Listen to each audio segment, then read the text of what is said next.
जिन 5 साल हम विपक्ष में रहे, जब कांग्रेस पार्टी का संख्या बल मात्र 21 रह गया था 200 में से 2013 में, तब उस समय के अध्यक्ष राहुल गांधी जी ने मुझे ये जिम्मेदारी दी थी कि मैं पार्टी को पुनर्जीवित करूं। और वो 5 साल हम लोगों ने लगातार मेहनत कर पूरे प्रदेश में, राजस्थान की 8 करोड़ जनता जानती है कि हम सब लोगों ने मिलकर वहाँ पर धरने, प्रदर्शन, घेराव, लाठीचार्ज, पुलिस केस, भूख हड़ताल, पदयात्राएं, तमाम ऐसे जनता से जुड़े मुद्दों को उठाया, पब्लिक के दिल में हम लोग उतरे। और यही कारण था कि 2018 दिसंबर में जब चुनाव हुए तो हम लोगों को बहुमत मिला और हम 21 से लेकर 100 से ऊपर हमारा आंकड़ा पहुंचा। सबने योगदान दिया, लेकिन एज कांग्रेस प्रेसिडेंट मेरी जिम्मेदारी थी कि जिन वर्कर्स को, जिन लोगों ने हम पर भरोसा रखा, सरकार बनने के बाद उनको महत्व दिया जाए, उनके काम किए जाएं, उनकी उम्मीदों पर हम खरा उतरें। ये काम मेरा नहीं, पूरी पार्टी का था।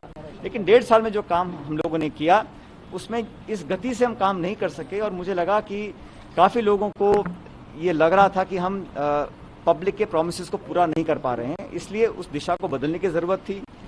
Functioning, governance, delivery on promises, ये सब इशूज़ को लेकर हमने कहा। और मैंने हमेशा से कहा, प्रदेश में बहुत से नेता हैं, कोई 1 या 2 या 5 नहीं है। एज कांग्रेस प्रेसिडेंट 5 सालों तक हमने हर नेता को साथ लेकर काम किया, हर समाज के वर्ग को लेकर साथ काम किया और उसी का परिणाम था कि विकट परिस्थितियों में, बहुत कठिन चुनौतियों का सामना करते हुए, आप कल्पना कीजिए जब केंद्र में सरकार बनी उस समय पूर्ण बहुमत लेकर भाजपा की सरकार थी। राजस्थान के अंदर 200 में से 163 सीट बीजेपी जीत चुकी थी।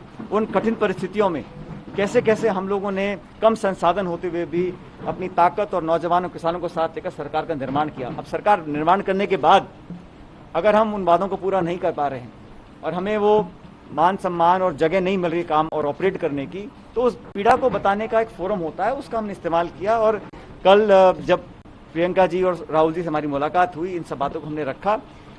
इसके अलावा कुछ और इश्यूज थे, उन सबको उन्होंने बहुत ध्यानपूर्वक सुना और मुझे आश्वस्त किया है कि एक रोड मैप तैयार किया जा रहा है, समयबद्ध तरीके से इन सभी इश्यूज को टेकअप कर इसका निराकरण किया जाएगा, ताकि हम पब्लिक के सामने दोबारा जब 3 साल के बाद जाएं तो दोबारा मैंडेट हासिल कर सकें।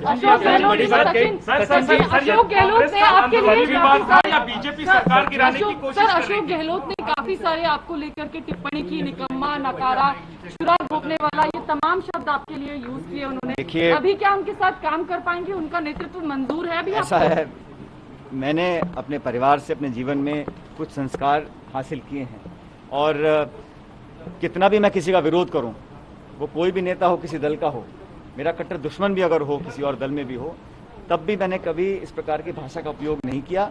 अशोक गहलोत जी मुझसे उम्र में काफ़ी बड़े हैं और व्यक्तिगत रूप से मैंने हमेशा उनका मान सम्मान ही किया है, लेकिन अगर वर्किंग में, काम करने के तरीके में, गवर्नेंस में अगर मुझे कोई इशू दिखता है तो मेरा अधिकार है कि मैं उसमें अपना विरोध जाहिर करूं।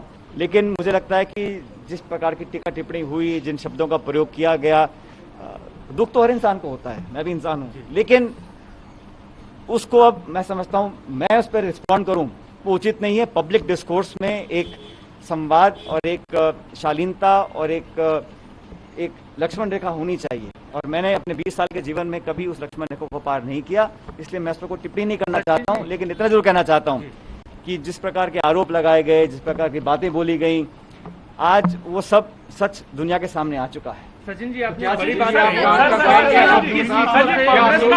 मामला है या बीजेपी सरकार गिराने की कोशिश कर रही थी? ये कांग्रेस का अंदरूनी विवाद था या बीजेपी सरकार मेहनत की लगातार 6.5 साल तक? हम लोगों ने अपना स्टैंड पहले दिन क्लियर किया था कि हम कांग्रेस के अंदर रहकर, और मैंने, आप सबको याद होगा, आज से 3 हफ्ते पहले बड़ा स्पष्ट रूप से कहा था, तो वो सब लोग जो आरोप लगाने की कोशिश कर रहे थे या इस प्रकार की मीडिया में खबरें फैला रहे थे, उनको आज सच्चाई का सामना करना पड़ेगा।